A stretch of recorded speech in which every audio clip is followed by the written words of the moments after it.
परंतु जो बाबा साहब अम्बेडकर ने 1956 में धर्म प्रदान किया तो लाखों लोग बौद्ध बने। जब बाबा साहब का देहांत हुआ तब लाखों लोग बौद्ध बने। कहाँ है बौद्ध? अगर इतने बौद्ध होते तो ये देश सबका बौद्धमय हो गया होगा। लेकिन दुर्भाग्य है कि बौद्ध के नाम पर केवल नाम के आगे बौद्ध लगा है। बौद्ध धर्म की उनसे बात पूछ लो, बौद्ध धर्म का एक भी अक्षर नहीं पता है। जिसको बौद्ध धर्म का ज्ञान ही नहीं है वो बौद्ध धर्म का प्रचार कैसे करेगा? इसीलिए मैंने थोड़ा सा प्रयास किया। 1950 का संविधान लागू होता है, 56 में बाबा साहब बौद्ध धर्म ग्रहण करते हैं। अगर संविधान हमारी सभी समस्याओं का हल होता तो परम पूज्य बाबा साहब डॉक्टर भीमराव अम्बेडकर इस समाज को बौद्ध धर्म ग्रहण करने के लिए नहीं कहते। बौद्ध धर्म प्रतिष्ठा राम की इस भूमि से गायब हो गई है, कोई जानता ही नहीं है। विदेशों में चले जाओ, कहीं भी राम का नाम लो, शिव जी का नाम लो, कृष्ण जी का नाम लो, कोई नहीं जानता कहां से कौन है। और दुनिया के किसी भी कोने में जाके बुद्ध का नाम ले लो तो बोलेंगे आप भारत से आए हो। दुनिया के किसी भी कोने में जाके बोलो कि मैं भारत से आया हूं तो बुद्ध की धरती से आए हो, कहने की जरूरत नहीं पड़ती है। इसलिए जो प्रतिष्ठा हो चुकी थी उसको पुनर्स्थापित करने के लिए प्राण प्रतिष्ठा की थी। और आपको बताया गया कि इस मूर्ति में जान डाल दी गई है। चलिए, जान डाल दी गई। 2 दिन बाद ही एक बयान आया, एक पुजारी है बहुत बड़े महंत रामभद्राचार्य जी, वो कहते हैं कि जब आप बीमार पड़ जाओ तो आप राम मंदिर जाओ, आप हनुमान चालीसा पढ़ो। और ज्यादा दिन नहीं हुए, 4 दिन बाद ही बीमार पड़े।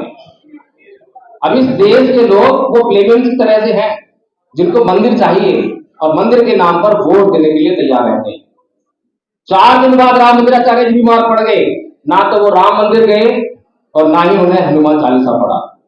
लेकिन इस देश के लोगों ने ये सवाल ही नहीं किया। इस देश के लोग सवाल नहीं किया कि रामभद्राचार्य जी आप बीमार पड़े तो आप क्यों मंदिर नहीं गए, आपने क्यों नहीं हनुमान चालीसा पढ़ा? तो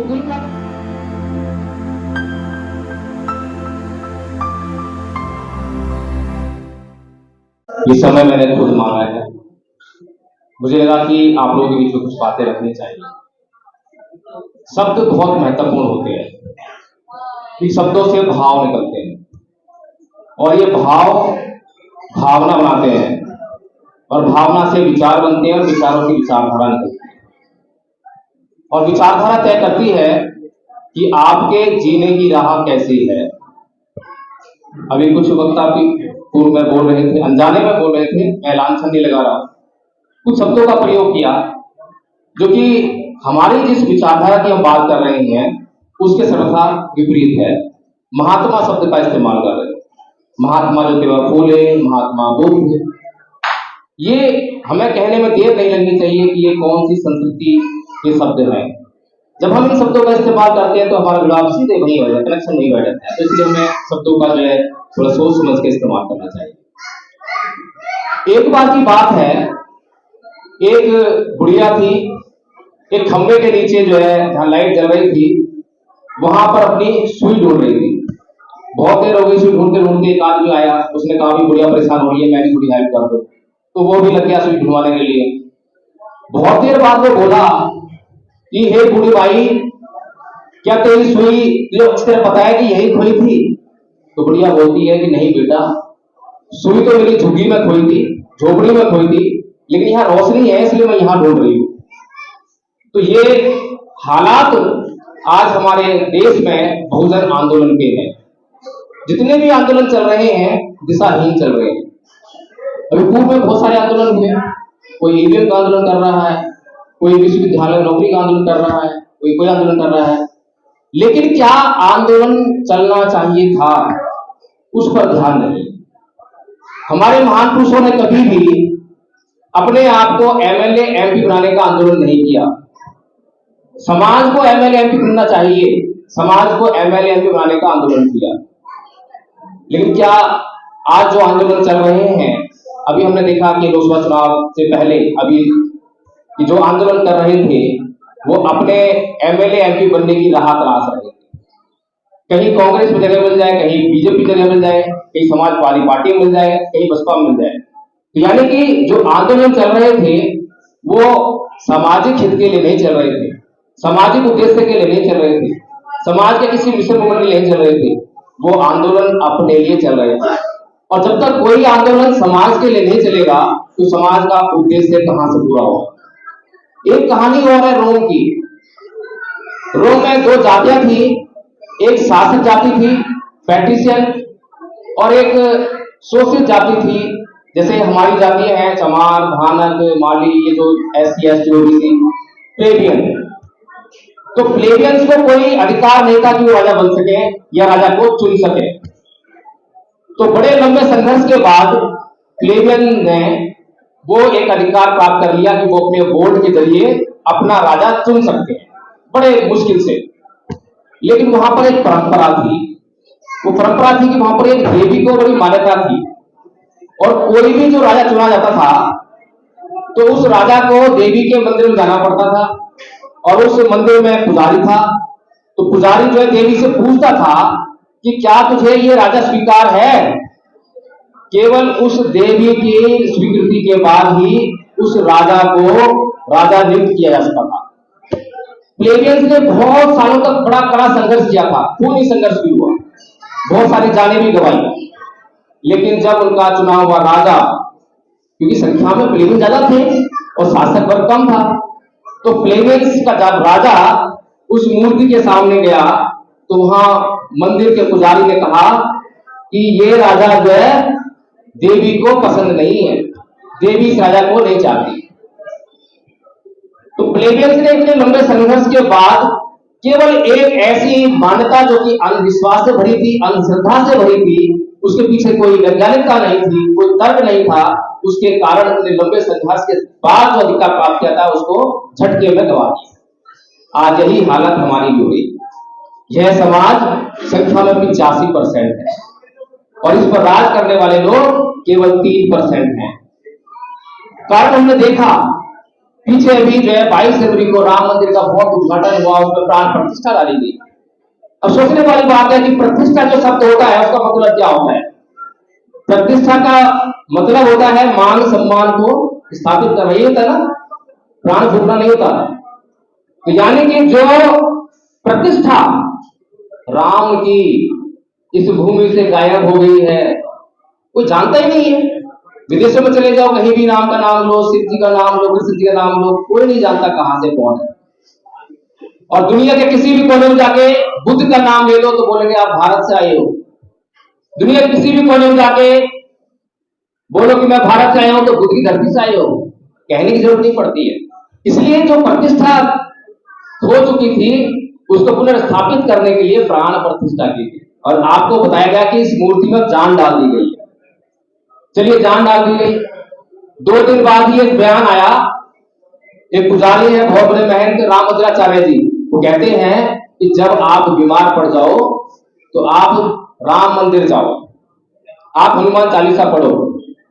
और ज्यादा दिन नहीं हुए, 4 दिन बाद ही बीमार पड़े। अब इस देश के लोग वो प्लेबियंस की तरह से हैं जिनको मंदिर चाहिए और मंदिर के नाम पर वोट देने के लिए तैयार रहते हैं।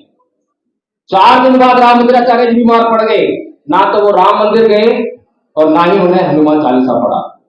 लेकिन इस देश के लोगों ने ये सवाल ही नहीं किया। इस देश के लोग सवाल नहीं किया कि रामभद्राचार्य जी आप बीमार पड़े तो आप क्यों मंदिर नहीं गए, आपने क्यों नहीं हनुमान चालीसा पढ़ा।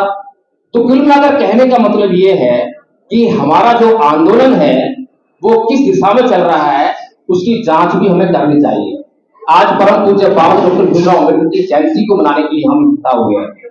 उनका गुणगान करते रहेंगे तो कुछ फायदा होने वाला नहीं है, लेकिन उन्होंने हमारे लिए क्या लक्ष्य निर्धारित किया है, अगर उस पर फोकस करेंगे, उस पर काम करेंगे, उसके लिए योजना बनाएंगे तो हमें उससे जरूर लाभ होगा।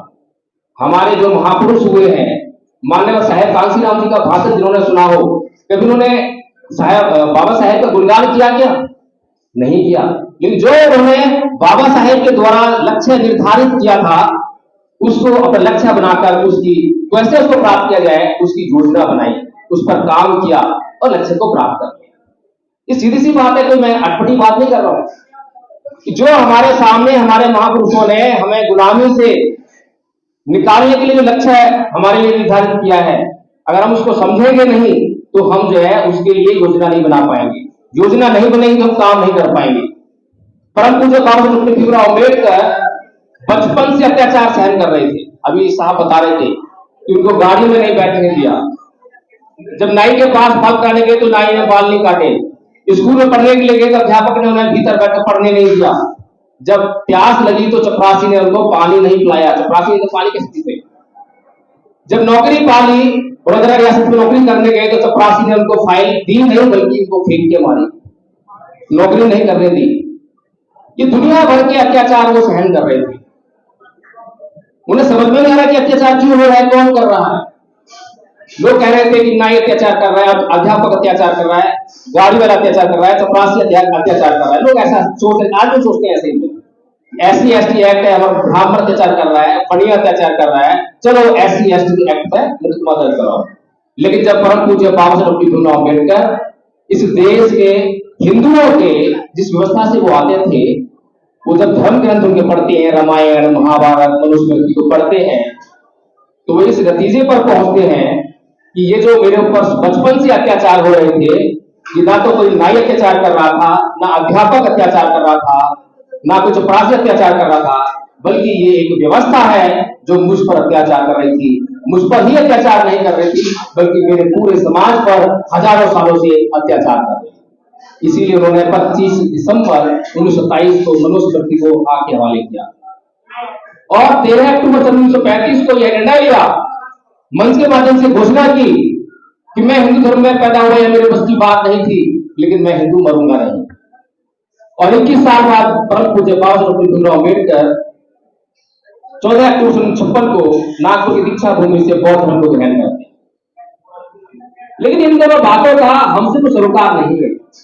हमारे दिमाग में बाबा साहेब नहीं, उनके काम नहीं है, हमारे दिमाग में जयंती है, जयंती मनानी है, सेलिब्रेशन करना है।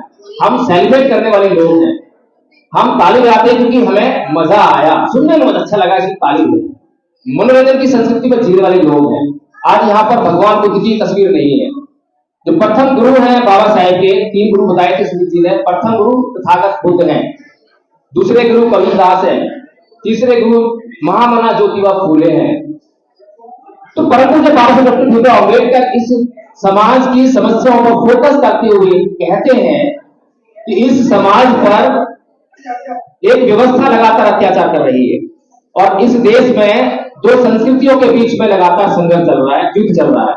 वो है ब्राह्मण संस्कृति और बौद्ध संस्कृति या समर संस्कृति।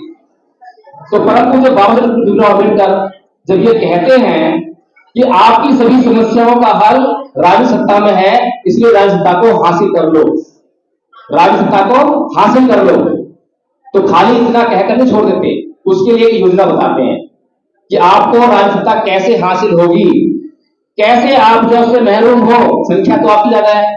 अब बड़े एक दिलचस्प बात है, कार्ल मार्क्स को कितने लोग जानते हैं? कार्ल मार्क्स को जरा जानते हैं?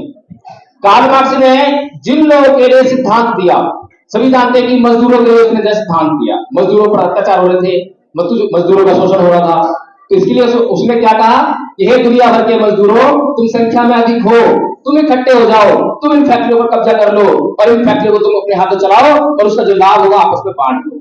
ये किसके लिए कहा कार्ल मार्क्स ने? मजदूरों के लिए। लेकिन दुर्भाग्य रहा कि उसके सिद्धांत को मजदूरों ने नहीं पढ़ा। किसने पढ़ा?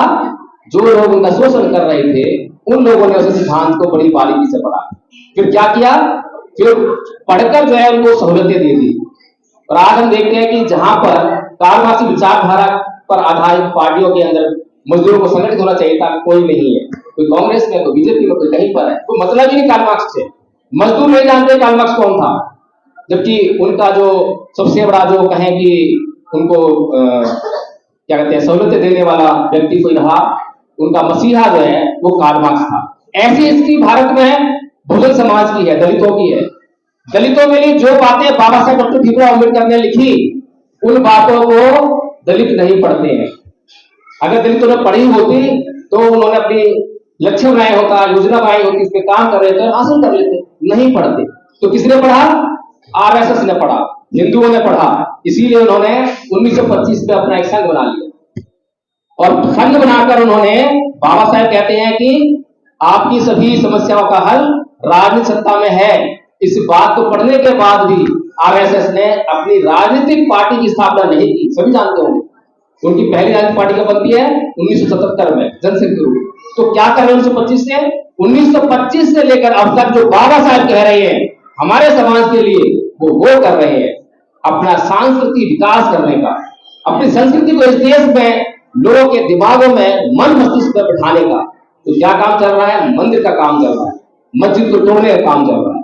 ये सारे काम वो परम पूज्य बाबा साहेब ने जो दलितों के लिए बातें लिखी थी, उन बातों को जिनको दलितों ने नहीं पढ़ा, बहुजन समाज ने नहीं पढ़ा, उन लोगों ने पढ़ा, वो लगातार उस पर काम कर। लेकिन क्या इस देश के लोगों ने समझा? बाबा साहब कहते हैं कि अगर सत्ता को हासिल करना है तो आपको अपनी गैर राजनीतिक को करना पड़ेगा, आपको सामाजिक और धार्मिक आंदोलन करने पड़ेंगे।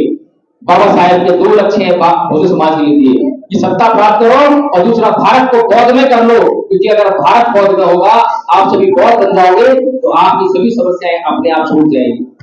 1950 का संविधान लागू होता है, 56 में बाबा साहब बौद्ध धर्म ग्रहण करते हैं। अगर संविधान हमारी सभी समस्याओं का हल होता तो परम पूज्य बाबा साहब डॉक्टर भीमराव अम्बेडकर इस समाज को बौद्ध धर्म ग्रहण करने के लिए नहीं कहते। बौद्ध धर्म ग्रहण करने के लिए बोल रहे हैं क्योंकि संविधान और संविधान के द्वारा जो कानून है वो आपको इंस्टेंट रिलीफ देते हैं, परमानेंट रिलीफ नहीं देते हैं। SC/ST एक्ट पर जब आप मुकदमा दर्ज कराते हो तो तुरंत आपको समाधान मिल जाता है, अत्याचार रुक जाता है, लेकिन जिसने अत्याचार किया वो सुधरता नहीं। तो बाबा साहब डॉक्टर भीमराव अम्बेडकर आपके लिए हमेशा के लिए समस्या को जड़ से समाप्त कर देना चाहते हैं। इसलिए बाबा साहब डॉक्टर भीमराव अम्बेडकर कहते हैं कि आप इस देश को जितना जल्दी हो सके उतना जल्दी बौद्ध में कर दो, नहीं तो दूसरे लोग लगे हैं इसको हिंदू राष्ट्र बनाने के लिए। हिंदू राष्ट्र कैसा होगा किसी छुपा नहीं है, लेकिन बौद्ध राष्ट्र कैसा होगा जहां पर हिंदुओं के लिए भी कोई दिक्कत नहीं है, मुसलमानों के लिए भी कोई दिक्कत नहीं है, किसी व्यक्ति के लिए कोई दिक्कत नहीं है, लेकिन इस समाज के लिए आंदोलन करने वाले लोग बौद्ध बनने की ओर कोई ध्यान नहीं देते। जितने भी बौद्ध हमें आज दिखाई देते हैं, परंतु जो बाबा साहब अम्बेडकर ने 1956 में धर्म प्रदान किया तो लाखों लोग बौद्ध बने। जब बाबा साहब का देहांत हुआ तब लाखों लोग बौद्ध बने। कहाँ है बौद्ध? अगर इतने बौद्ध होते तो ये देश सबका बौद्धमय हो गया होगा। लेकिन दुर्भाग्य है कि बौद्ध के नाम पर केवल नाम के आगे बौद्ध लगा है। बौद्ध धर्म की उनसे बात पूछ लो, बौद्ध धर्म का एक भी अक्षर नहीं पता है। जिसको बौद्ध धर्म का ज्ञान ही नहीं है वो बौद्ध धर्म का प्रचार कैसे करेगा? इसीलिए मैंने छोटा सा प्रयास किया, हम संघ बनाया और उसमें 3 वर्ष का जो है कोर्स बनाया, first year, second year, third year. First year का कोर्स जो है ले टीचर्स का कोर्स है, बाबा साहब की योजना है, मेरी योजना नहीं है। बाबा साहब का भाषण है 19 जुलाई 1954 का, जिसमें कि भारत को बौद्ध में कैसे बनाएंगे उसकी योजना बताते हैं। उसमें सब इस्तेमाल करते हैं ले टीचर्स का। उसके आधार पे हमने जो है धम्माचार्य बनाने का कोर्स किया। प्रथम वर्ष का धम्माचार्य, द्वितीय वर्ष का हमने संस्कारकर्ता बनाने का और तृतीय वर्ष का बौद्ध बनाने का। इस प्रकार से हमने जो धम्मपद संघ के माध्यम से ये निश्चित किया कि जितने भी हमारे समाज के लोग हैं कम से कम फर्स्ट ईयर का कोर्स कर ले, 4 पेज का छोटा सा कोर्स है। अगर इतना कोर्स कर लेंगे तो कम से कम वो बौद्ध धर्म के बारे में बेसिक जानकारी ले लेंगे और अपने जो चर्चा करते हैं, महिलाएं चर्चा करती हैं आसपास में, तो वो अभी उनके पास बौद्ध धर्म का ज्ञान नहीं है, चर्चा क्या करेंगे? जब ज्ञान हो जाएगा तो धर्म की चर्चा करेंगे। अभी तो वो दूसरों के मंदिर जाप करते हैं, दूसरों की जागरण जाते हैं। ऐसे जब हमारे बच्चे उसका ज्ञान ले लेंगे तो स्कूल कॉलेज जाते हैं तो वह चर्चा करेंगे। हम भी ऑफिस आते हैं, कहीं भी गली मोहल्ले बैठते हैं तो हम चर्चा कर सकेंगे। जब कर सकेंगे जब हमें बौद्ध धर्म का ज्ञान होगा। तो परम पूज्य बाबा डॉक्टर भीमराव अम्बेडकर हम जयंती मना रहे हैं। अगर हम ईमानदार हैं, अगर हम बेईमान नहीं है, अगर बिल्कुल भी बेईमान नहीं है, तो हमें वो लक्ष्य दोनों ध्यान रखने चाहिए कि बाबा साहब के लिए नहीं है, उन्होंने दोनों लक्ष्य अपने लिए नहीं हमारे लिए निर्धारित किए। अगर हम अपना भला चाहते हैं तो जितना जल्दी हो सके उतना जल्दी हम उनके दिखाए हुए मार्ग पर आरूढ़ हो जाएं और अपनी समस्याओं का हल कर लें। सभी को जय भीम, नमो बुद्धाय।